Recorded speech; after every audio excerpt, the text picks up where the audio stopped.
how a seemingly natural death turned into a chilling tale of negligence, lies, and justice.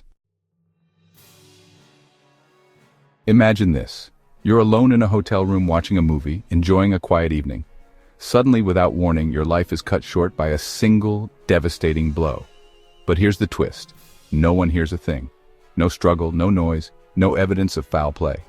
This is the bizarre and haunting story of Greg Fleniken, a man whose death stumped investigators for months, until a relentless private investigator uncovered the shocking truth. True crime stories often captivate us with their twists and turns, but few are as perplexing or as tragic as the case of Greg Fleniken. Found dead in room 348 of the MCM Eleganté Hotel in Beaumont, Texas, Greg's death initially appeared to be from natural causes. But when the autopsy revealed horrific internal injuries, the case took a dark turn. This video delves into the mystery of Greg's death, exploring how a routine investigation became a complex whodunit. We'll uncover how private investigator Ken Brennan cracked the case, revealing a tale of negligence, lies, and a fatal mistake that cost an innocent man his life. Greg Fleniken was a meticulous man. A 55-year-old oil and gas landman, he spent his weekdays in Beaumont, living out of a hotel room. On the evening of September 15, 2010, Greg was in room 348, watching Iron Man 2, smoking a cigarette and snacking on a Reese's Crispy Crunchy bar. But Greg never finished the movie. The next morning, his coworkers found him dead on the floor, face down, a cigarette still clutched in his hand. The room was warm, odd since Greg always cranked up the air conditioner. There were no signs of a struggle, no blood, and no obvious wounds. His wallet, still stuffed with cash, ruled out robbery. At first it seemed like a tragic but natural death, but the autopsy told a different story. Dr. Tommy Brown, the Jefferson County medical examiner, performed the autopsy. What he found was baffling. Greg had suffered severe internal injuries, 2 broken ribs, a ruptured heart, and lacerations to his liver and intestines. There was also a half-inch cut on his scrotum and extensive bruising around his groin and hip. Dr. Brown concluded that Greg had been beaten to death. But how? There were no external injuries, no signs of a struggle, and no witnesses. The case seemed impossible. Detective Scott Apple of the Beaumont Police Department was assigned to the case. He chased every lead: the maintenance man, a sex offender with a rap sheet. Could he have attacked Greg? The electricians, a group of union workers staying next door in room 349. They had been drinking that night. Did a drunken argument turn violent? But nothing added up. The room was undisturbed and no one had heard a thing. 6 months into the investigation, Greg's widow, Susie, hired private investigator Ken Brennan.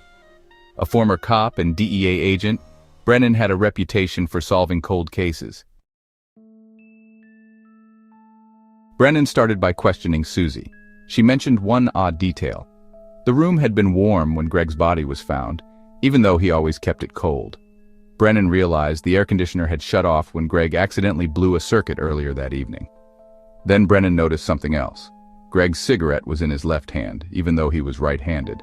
This suggested Greg had been holding the cigarette in his left hand while reaching for the door with his right, just before he died. Brennan and Apple revisited room 348. This time, they found a small indentation in the wall near the door. When they checked the adjoining room, they discovered a patched hole filled with toothpaste. Using a laser, they traced the trajectory. The bullet had traveled from room 349 through the wall and into Greg's room, striking him as he sat on the bed.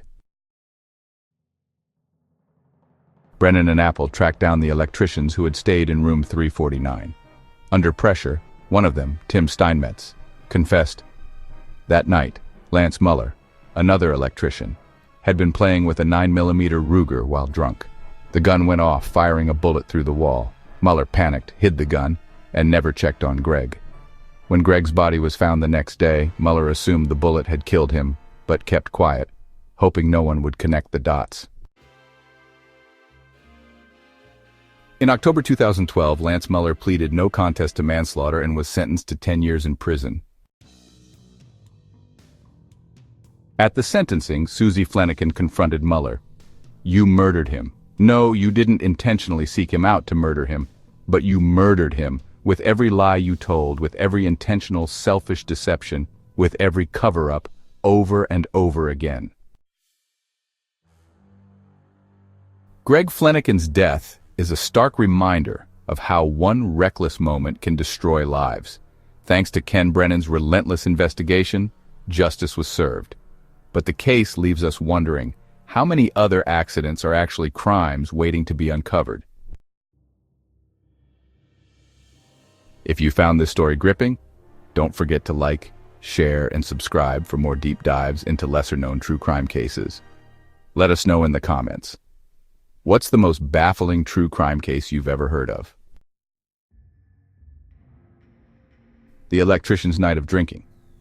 The electrician staying in room 349 had been in Beaumont for an extended job. That night, they were drinking heavily. Lance Mueller, one of the electricians, had asked his colleague Trent Pisano to fetch a bottle of whiskey and his 9mm Ruger from his car. Mueller, intoxicated, began playing with the gun, pointing it at his friends in a dangerous game.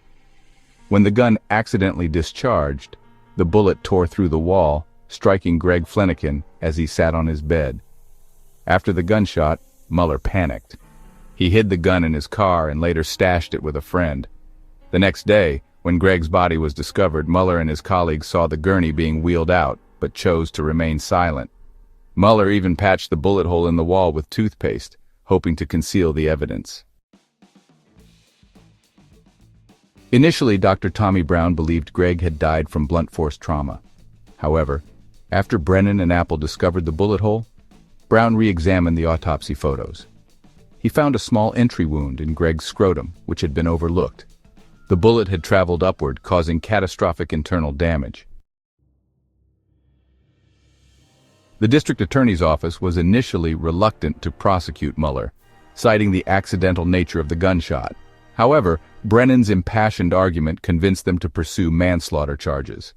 Brennan emphasized Mueller's reckless behavior, bringing a gun into another state, playing with it while drunk, and failing to check on Greg after the shooting. Susie Fleniken was determined to see her husband's killer brought to justice. She hired Brennan and offered a $50,000 reward for information leading to an arrest. Her persistence and Brennan's investigative skills ultimately led to Mueller's conviction. The case of Greg Fleniken is a tragic reminder of the consequences of negligence and the importance of accountability.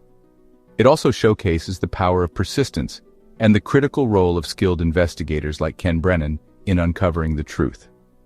If you're fascinated by true crime stories that defy explanation, this case is a must-read. Don't forget to share your thoughts and theories in the comments below. And if you want more stories like this, hit that subscribe button and stay tuned for our next deep dive into the world of true crime.